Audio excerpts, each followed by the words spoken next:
Ok, so hola. Hoy vamos a hablar de los pronombres de objeto directo. Así típicamente, por ahora, hasta ahora, mejor dicho, hemos hablado mucho de los pronombres de sujetos, subject pronouns, es decir, la persona o cosa que hace el verbo. Pero ahora vamos a hablar de las personas o cosas que reciben la acción del verbo. Por lo tanto, vamos a hablar de pronombres de objetos directos o, como yo les digo, DOPs. Bueno, primero es necesario saber qué es un pronombre de objeto directo. Debes recordar que un pronombre reemplaza un sustantivo. Recuerda que un sustantivo es a noun.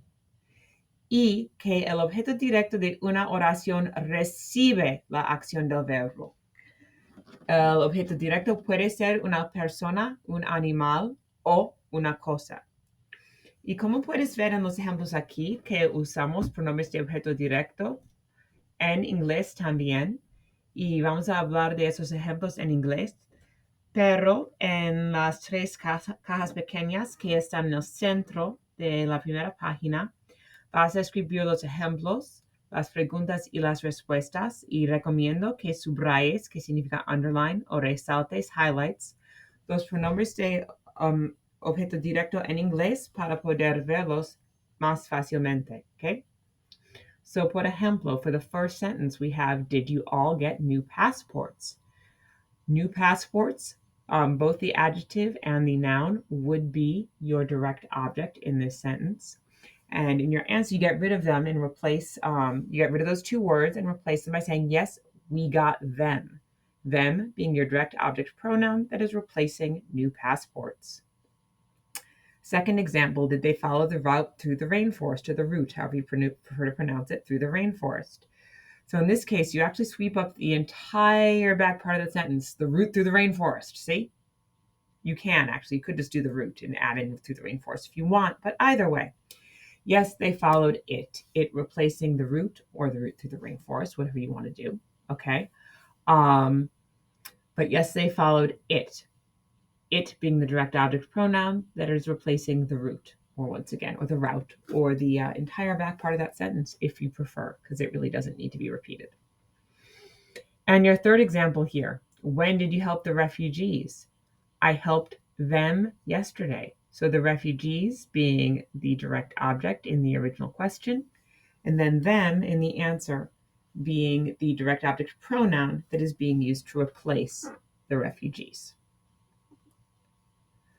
Es necesario también que escriban ustedes los pronombres de objeto directo, ¿ok? Para decir me, it's me, you informal, te, him, you or it, lo, her, you or it, la, and be aware this it can only be used as an object of a sentence. Lo and la cannot be used as the subject of a sentence. For us, nos, you all in España, os, and you all or them, los or las. Las for a group of items that are all feminine or for a group of all girls. You need to remember as well that the direct object in the sentence is the person, animal, or thing that directly receives the action, of the verb, okay? And to find the direct object, you want to ask yourself que, what, or quién, who is on the receiving end of that action. And so a couple of quick things to note here. We want to know how do we use them in Spanish. And so you do have direct translations pretty much from English to Spanish. English, the same examples that we saw on the first page, and then Spanish, the second page. And the biggest thing you'll likely notice here as we go through is that in English, the direct object pronoun goes after the verb. And in Spanish, in the examples we have here, the direct object pronoun is before the verb every single time. So you may want to, once again, underline, highlight, circle to help you notice that difference in location in Spanish, okay? So for our first example, did you all get new passports? Yes, we got them. En español, our question, ¿recibieron ustedes los pasaportes nuevos? And our answer, sí, los recibimos. Los replacing los pasaportes nuevos, okay? Did they follow the route through the rainforest? Yes, they followed it, for our example, okay? And en español, siguieron ellos la ruta por la selva tropical. Sí, la siguieron. La being your direct object pronoun that replaces at least la ruta, and you can replace once again the entire back portion of that sentence if you prefer. But la, and you notice once again, is before your conjugated verb siguieron.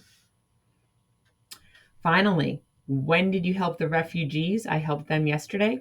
Cuando ayudaste a los refugiados? Los ayudé ayer. Los being your direct object pronoun that is replacing los refugiados. Once again, before the verb ayudé. It's also important to notice that we typically use these in the context of a conversation to keep from repeating ourselves, to keep from repeating the same name or the same item, etc., over and over again. As you're first getting used to this, at least in the first couple of assignments you've had, you'll most likely just be finding them and replacing them as opposed to using them in a conversation. So instead of seeing questions that you have to answer where you really have to focus on every little bitty piece, it's just going to be something where you're seeing the sentence, finding the direct object, and rewriting it. So it's a less natural way to use them, but it is a way to ease into it a bit more. And you'll see an example of that on Página 3 of this notes packet. There are also a couple of places where you can put them. You can either put them before a conjugated verb in a sentence that only is one verb. You can also attach them to the end of an infinitive. So an infinitive, once again, being the original unconjugated AR, ER, or IR form of a verb, or a present participle, which is that ando, yendo form. They are equally correct in terms of usage. It is equally correct to use both of them. However, it is more common to see them attached to the end by people who are, or to hear them attached to the end by people who are fluent in the language. But they are grammatically equally correct. Así tenemos unos ejemplos más que deben escribir al final antes de empezar la actividad. Tenemos A. Obtuvieron los inmigrantes venezolanos un visado. Un visado is your direct object in that question. Sí, lo obtuvieron. Yes, they obtained it, or yes, they got it. Lo being your direct object pronoun in your answer, that is replacing un visado from the question. B. Recibieron ellos mucho apoyo. No lo recibieron.